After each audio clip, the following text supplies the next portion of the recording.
मित्रांनो, कोळंबीला तंदूर करून बनवलेले हे पापलेट आहे। वरून बघा किती क्रिस्पी आहे आणि आतून एकदम मऊ आहे बघा। आणि याच्यामध्ये मी कोळंबी भरलेली आहे। व्हिडिओ शेवटपर्यंत बघा।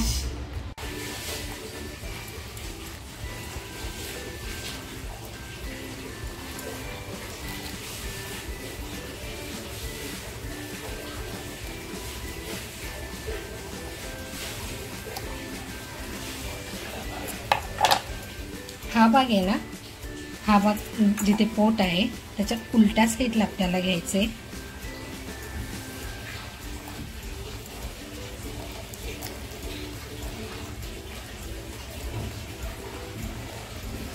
बघू शकता काटा खाली राहिलेला आहे आणि मस्त पॉकेट तयार झालेले आहे।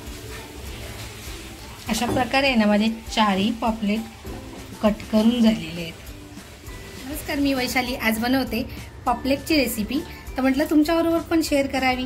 तर आज मी कोळंबी भरलेलं पॉपलेट बनवते। त्याच्यासाठी मी छान मोठ्या मोठ्या कोळंब्या घेतल्यात। अगोदर आहे ना कोळंबीला मॅरिनेट करायला घेते। कोळंबी एका मोठ्या बाउलमध्ये अगोदर काढून घेते। मी आहे ना अद्रक, लसूण, कोथिंबीर, मिरचीची पेस्ट तयार करून घेतली। जाडं भरडच करून घेतलेलं आहे। 1 चमचा टाकते याच्यामध्ये।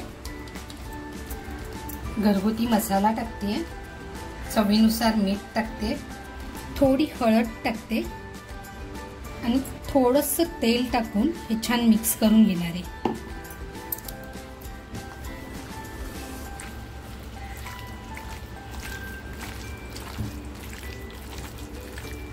मी एक शिमला मिरची सुद्धा घेतलेली आहे, ती सुद्धा याच्यात टाकून घेते।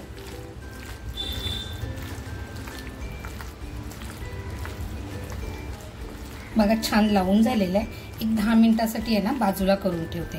मी 1 चमचा घरगुती मसाला घेतलाय, चवीनुसार मीठ घेते, थोडंसं तेल टाकते, थोडी हळद आणि आता हे छान मिक्स करून घेते।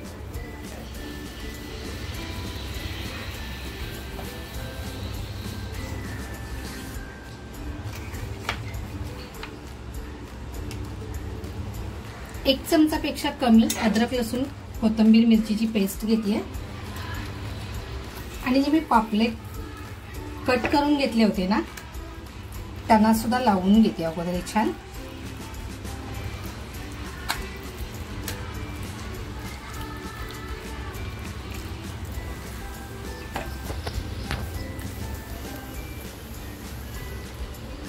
मी इकडनं सुद्धा थोडी कट दिले होते।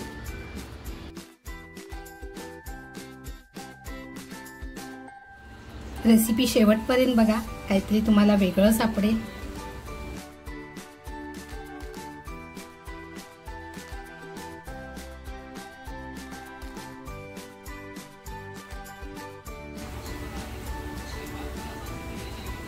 एक 10 मिनिटासाठी आहे ना हे पापलेट सुद्धा मी बाजूला करून ठेवते। 10 मिनिटं झालेली आहेत जे मॅरिनेटला ठेवले होते। आता मी हा 3 स्टिक घेतल्यात, याच्यामध्ये कोळंबी आणि शिमला मिरची घेतली होती, ते लावून घेते अगोदर।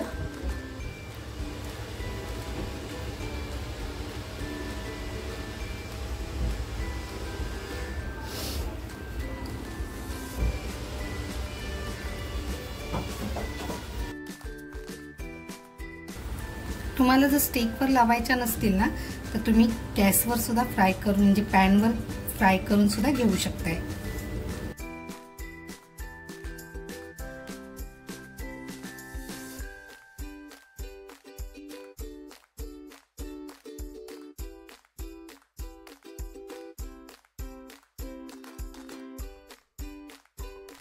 अशाच मी सगळ्या लावून घेते अगोदर। 3 लावून झालेले आहेत, अजून 1चं सारण बाकी आहे। माझ्याकडे 3च स्टिक आहेत म्हणून मी 3 स्टिक मध्ये करते आणि मी हे गॅसवरती तंदूर करणार आहे।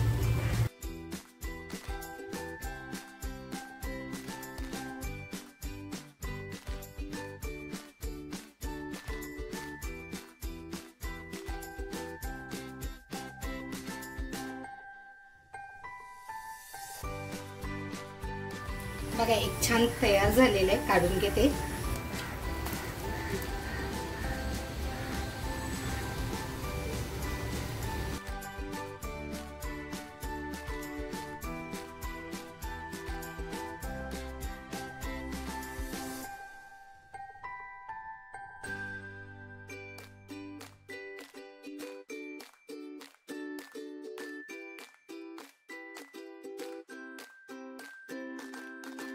हे जे झाले होते ना ते काढून घेते, कारण माझ्याकडे एक स्टिक कमी पडली आहे. सगळे आता जे भाजून झालेले आहेत ना ते काढून घेते.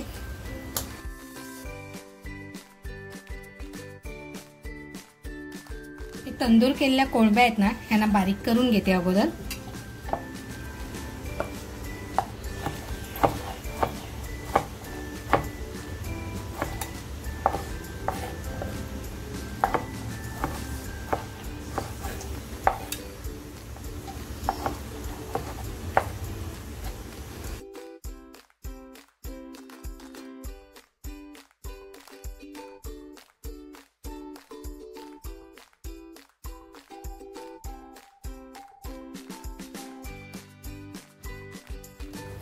थोडंसं तेल टाकते.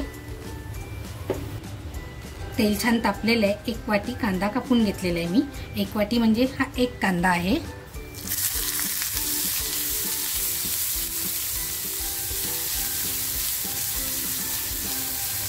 आता जी मी कोळंबी कापून घेतली होती ना, कोळंबी आणि शिमला मिरची ते टाकते.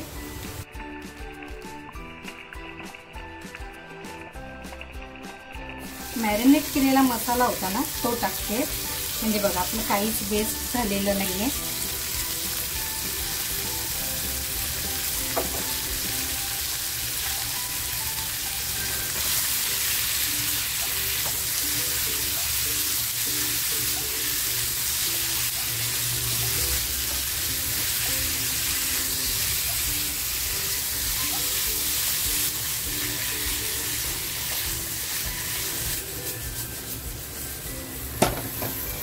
सारण बघा छान तयार झालंय.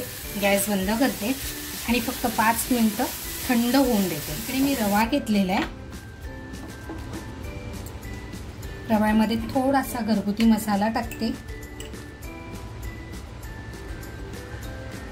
तुम्ही थोडंसं तांदळाचं पीठ सुद्धा घेऊ शकताय. चवीनुसार मीठ घेते आणि याला मिक्स करून ठेवते.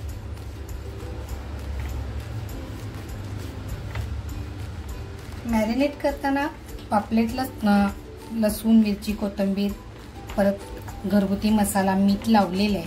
पण जेव्हा आपण खातो ना त्यावेळेस वरती जे कोटिंग असतं त्याला सुद्धा असं घरगुती मसाला, मीठ वगैरे लावलं की त्याची टेस्ट आणखीन वाढते. कोळंबी बघा साधारण थंड होत आलेली आहे. तर आता ही कोळंबी आहे ना मी या पापलेटमध्ये भरणार आहे.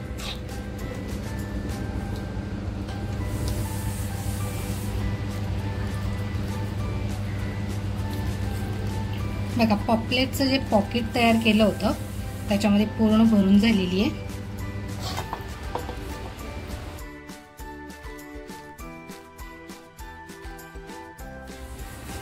आम्ही जेव्हा स्टफ बोंबीलची रेसिपी केली होती तेव्हा माझा लेक नव्हता. आता लेक आलाय, त्याच्यामुळे त्याच्यासाठी त्याला कोळंबी प्रचंड आवडते म्हणून स्टफ कोळंबी बनवते. बघा सगळे पॉपलेटमध्ये भरून झालेलं आहे व्यवस्थित. मी गॅसवर पॅन ठेवला होता. तेल टाकते. मी इकडे जो रवा घेतला होता त्याच्यामध्ये हे पॉपलेटला रव्याची कोटिंग करते. बघा छान झालेलं आहे. इकडे पॅन ठेवला होता.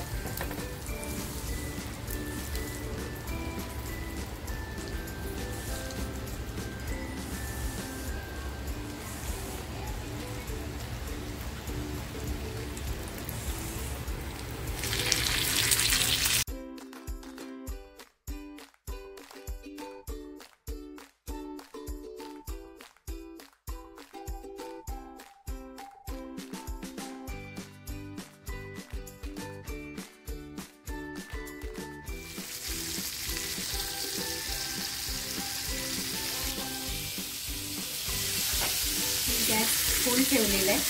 एक साईड आपली झालेली आहे छान. पलटी करून घेते.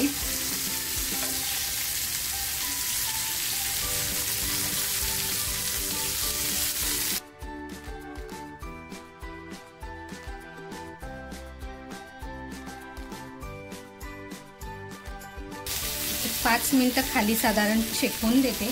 बघा एक साईडनी पूर्ण छान भाजून झालं होतं. आता ही दुसऱ्या साईडनी मी पलटी करून ठेवलं होतं, त्याला एक 5 मिनिटं होऊन गेलेली आहेत. आता मी गॅस बंद करते. कोळंबी अगोदर तंदूर केलेली होती आणि त्याच्यानंतर मी थोडंसं त्याला फ्रायसुद्धा केलेली होती, त्याच्यामुळे कोळंबीचं सारण शिजलेलं आहे आणि मच्छी शिजायला फार वेळ लागत नाही. आता मी गॅस बंद करते. आपले तंदूर पापलेट तयार झालेले आहे.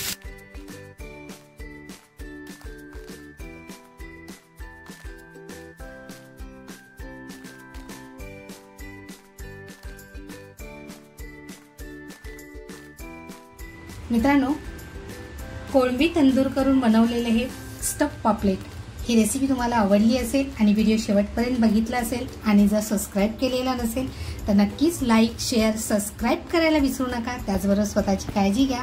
थँक्यू.